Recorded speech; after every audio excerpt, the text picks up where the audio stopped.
Gênesis capítulo 33. E levantou ali um altar, e lhe chamou Deus, o Deus de Israel. Versículo 20. Jacó voltou para o acampamento, sujo, exausto e arrastando uma perna, mas seu semblante irradiava a paz celestial. E foi nessa situação que, levantando os olhos, viu que Esaú se aproximava, e com ele 400 homens. Mais uma vez, percebemos Jacó agindo ao enfileirar suas mulheres e filhos na ordem de sua preferência, colocando Raquel e José por último, no sentido de estarem mais longe do provável perigo. Mas o que se seguiu foi a mais impactante e comovente cena. Prostrando-se rosto em terra 7 vezes até aproximar-se de seu irmão, Jacó emanava a humildade de um homem transformado. Isso quebrantou o coração de Esaú, que ao ver a situação de seu irmão, foi tomado de grande comoção.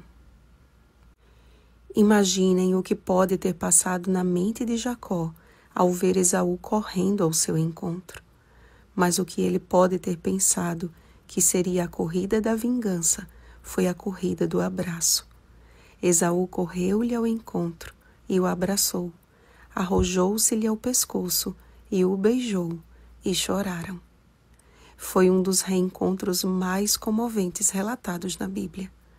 A forma como Jacó se aproximou de Esaú, prostrando-se à terra 7 vezes, o desarmou de toda a fúria que o consumira durante aqueles anos. Era esse homem de aparência exausta e manco de uma perna e que vinha ao seu encontro em atitude de humilhação que ele tinha a intenção de matar? Certamente, Deus usou tudo isso e despertou em Esaú o afeto fraterno há tanto esquecido.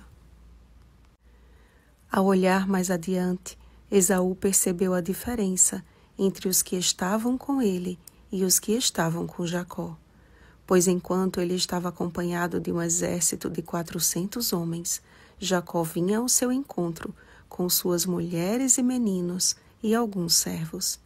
Ou seja, era um alvo fácil. Mas em cada detalhe dessa história, percebemos a mão do Senhor e que aqueles anjos que por um momento foram visíveis a Jacó, Gênesis capítulo 32, versículo 1, permaneciam ali, cuidando e zelando por ele e por sua família.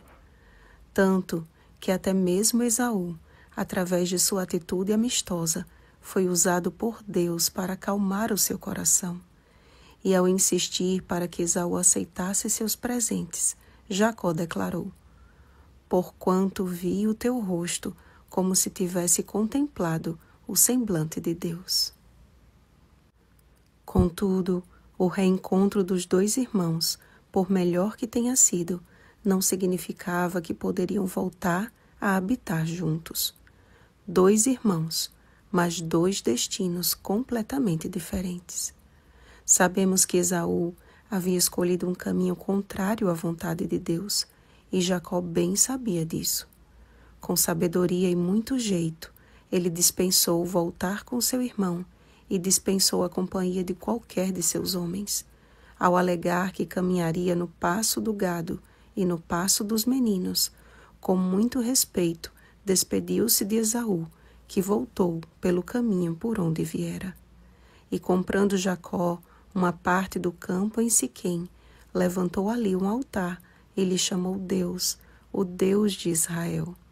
Pela primeira vez, não se dirigiu a Deus como Deus de Abraão ou Deus de Isaque, e sim como o seu Deus. Que relato impressionante sobre o cuidado de Deus e sobre a confiança em Deus. Mesmo diante de perigos e ameaças, Jacó seguiu em frente e se deparou com as 2 experiências que levaram alívio ao seu coração. A primeira foi a sua experiência pessoal com o Senhor, a noite de luta que promoveu a sua paz com Deus. A segunda foi a experiência com Esaú, que removeu o fardo da culpa e do medo que por tantos anos havia carregado. E nós, amados? Será que temos sido consumidos por circunstâncias em que não vemos uma saída?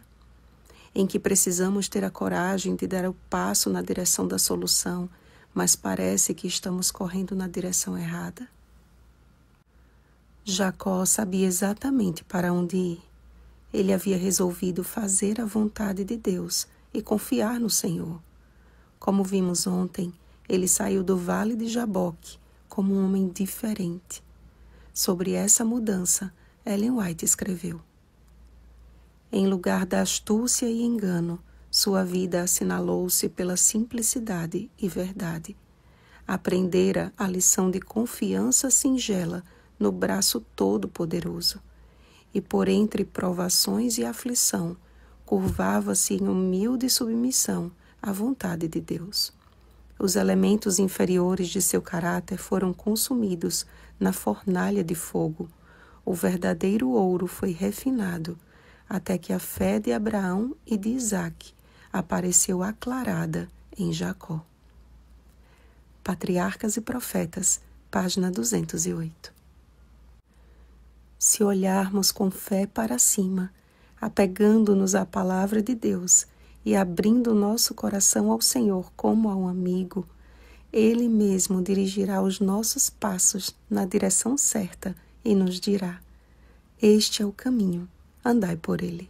Isaías capítulo 30, versículo 21. Você crê?